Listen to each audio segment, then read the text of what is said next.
തിരുവനന്തപുരം കാട്ടാക്കടയിൽ വീടിന് മുന്നിൽ നിർത്തിയിട്ട സ്കൂട്ടർ കത്തിനശിച്ചു. തീപിടുത്തത്തിൽ വീടിന്റെ ജനൽ ചില്ലുകളും തകർന്നു.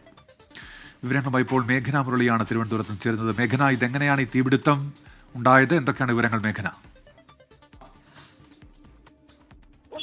കാട്ടാക്കടയിലാണ് ഇന്ന് പുലർച്ചെയോടെ വീടിന് മുന്നിൽ നിർത്തിയിട്ട വാഹനം കത്തി നശിച്ചത്. പുലർച്ചെയോടെ വീട്ടുകാർ എഴുന്നേറ്റ് നോക്കുമ്പോഴാണ് ഈ വാഹനം പൂർണ്ണമായും കത്തിയ നിലയിൽ കണ്ടെത്തിയിട്ടുള്ളത്. എന്താണ് ഈ തീപിടുത്തത്തിന്റെ കാരണമെന്നുള്ളത് ഇതുവരെ വ്യക്തമായിട്ടില്ല. 3 മാസങ്ങൾക്ക് മുമ്പ് ആമച്ചലിലെ ഒരു ഷോറൂമിൽ നിന്നാണ് ഈ സ്കൂട്ടർ വാങ്ങിയത്. അത് പുതിയ വാഹനമാണ് എന്നുള്ളതാണ് ഉടമകൾ പറയുന്നത്. പക്ഷേ എന്താണ് ഈ തീപിടുത്തത്തിന് കാരണം എന്നുള്ളതാണ് ഇപ്പോൾ വ്യക്തമാകാനുള്ളത്.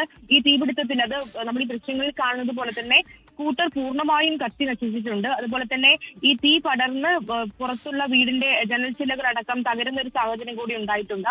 എന്തായാലും ഇപ്പോൾ സമീപത്തെ CCTV അടക്കം പരിശോധിക്കാനുള്ള തയ്യാറെടുപ്പിലാണ് വീട്ടുകാർ. അതുപോലെ തന്നെ പോലീസിൽ പരാതി നൽകിയിട്ടുണ്ട്. ഇതിൽ ഏതെങ്കിലും തരത്തിൽ ഈ സ്കൂട്ടറിന്റെ ഒരു പ്രശ്നമാണോ ഈ തീപിടിക്കാനുള്ള കാരണം എന്നുള്ളതാണ് ഇപ്പോൾ അന്വേഷിക്കുന്നത്. എന്തായാലും മറ്റ് ആളപായമൊന്നും ഉണ്ടായിട്ടില്ല. പക്ഷേ വീടിന് കേടുപാട് പറ്റിയിട്ടുണ്ട്. അതുപോലെ തന്നെ ഈ സ്കൂട്ടറും പൂർണ്ണമായും കത്തി നശിച്ചിട്ടുണ്ട്.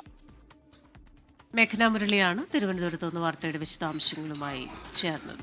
ലോകത്തെവിടെയായാലും ഏത് സമയത്തും 24 വാർത്തകളും ഓഗ്മെന്റഡ് റിയാലിറ്റി പാക്കേജുകളും എക്സ്പ്ലെയിനറുകളും വിശദമായി കാണാൻ ഞങ്ങളുടെ YouTube ചാനൽ നിങ്ങൾക്ക് സബ്സ്ക്രൈബ് ചെയ്യാം.